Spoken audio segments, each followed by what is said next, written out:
does the bad kind of outweigh the good in terms of significance?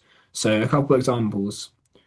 The other week when I was with you and my phone mic stopped working, I was a little bit annoyed, but when I type into ChatGPT and I'm like, how do I fix this? Okay, I need to shake my phone and I need to dry it, and then the mic just stopped working. After a couple of days, when it does start working again, my gratitude for the product goes away. It's like the functionality, the normal functionality, I get used to it again, and I'm no longer very happy in that it works. It just feels like normal. Mm. Another example would be why does why when it's a normal sunny day, I go for my routine, I go to the gym, I go for a run, but as soon as it gets really raining like today, my dad will say like, "Oh, I don't feel like going on a run because of the weather," or "I don't feel like going to the gym because it's raining." So it's almost like I don't know, maybe it does the yin yang is a 50-50 relationship between yin and yang, but should it be more of a 70-30? I think Well, yin is the bad part. Um, yeah, for in favor to yin. I know exactly what you're pointing to, even though you've got it in your like nice sort of concrete everyday examples, but you're pointing to negativity bias, which is a really well-researched part of psychology.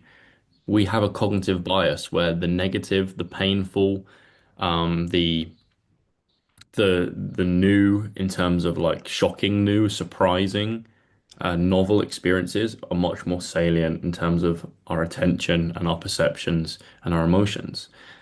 When things are going well, there's no need for your brain to pay particular attention to it. If we're thinking in evolutionary terms here, if there's no rustle in the bushes for a predator and the bushes are just doing what they're doing, just waving in the wind and looking beautiful, when there's no real need from an evolutionary perspective to pay attention to that. But if you hear the rumblings of a potential predator, then your brain is going to pay attention. It's that negativity, danger, fear bias that we do have, and it shows up in many of the modern in many ways in the modern world. The fact that negative comments are so much more profound in our brain than positive comments on social media, or you might, when somebody smiles at you, you notice it for a moment and then you move on. Whereas if somebody gives you an evil look, or you have a emotionally disruptive interaction in public, that will stick with you for so much longer.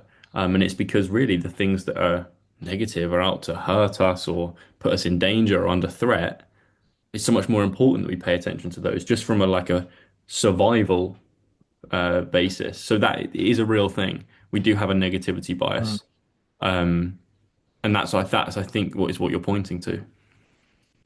Yeah, Nisha calls it this cosmic unfairness, because the net negative sort of multiplies greater. And for me, the question then is, if this is true, then should we focus on trying to reduce the possibility of negatives spreading rather than trying to improve the goodness? Should we, yeah, I guess if the negative is what's going to really strike us into chaos, should we kind of not let that, should we try and remove ourselves from the energy so that it doesn't, so that that negative energy doesn't hit us? Well, I think like the first stage with many things is the awareness. Like once you know, oh, human beings have a negativity bias. Oh, that's why the the more threatening situation or comment or experience is so much more profound to me. That's why I can't let go of it. That's why I get into sort of rumination in my brain about a particular thing. It's understanding is the key to evolving and dealing with these things. So just the pure awareness can sort of build a level of mindfulness when you step into that situation. You go, oh, that's just my negativity bias. In a very like real world relevant example for me these days is I might finish a training session at camp and I'll remember my missed shots way more than my made shots.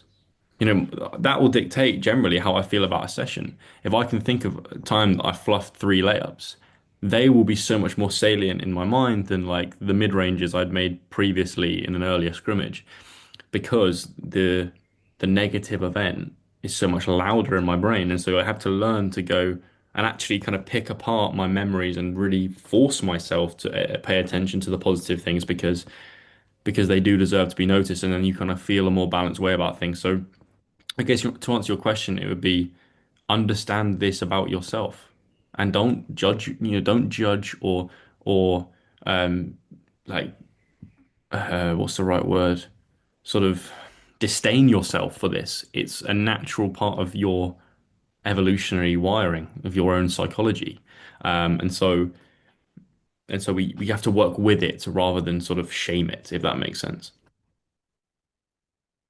When you're when you slash your tire on the motorway, Yeah. work with it by still being positive. Well, one thing about me, which people have told me before in the past, and I do feel, and I don't want to sound like I'm like tooting my own trumpet because I don't mean to, I'm just being real, is that I get a lot of joy out of very simple, stupid things. And I don't know whether that's just because of I have a generally optimistic or grateful inclination towards the world, or because of I don't know experiences I've had in the past, psychedelic or not, or just like stuff that I've read and personal development I've done. But like little things make me so happy. Like this is such a stupid one, but like kitchen roll is something that I'm like it's so useful. You spill anything in the kitchen, it just sorts it out. Or like the simple thing of just having like good food, or like music in the shower, or the taste of coconut water in a training session, or just like it doesn't matter what it is. It sounds stupid when you use these little examples, but like taking points in your life that you can see as positive and really trying to squeeze the positivity out of it and find the enthusiasm in it. Because if anything, yes, your brain will be inclined to be negative and those things will be louder, but there is a way that you can train yourself to see the positive and point it out. Like just even the first sip of coffee on a morning in my car with music on, that brings me so much joy. And it'd be very easy to just stick in autopilot and just go through those things every day like we do. But if you work on it consciously, it can be so powerful. Like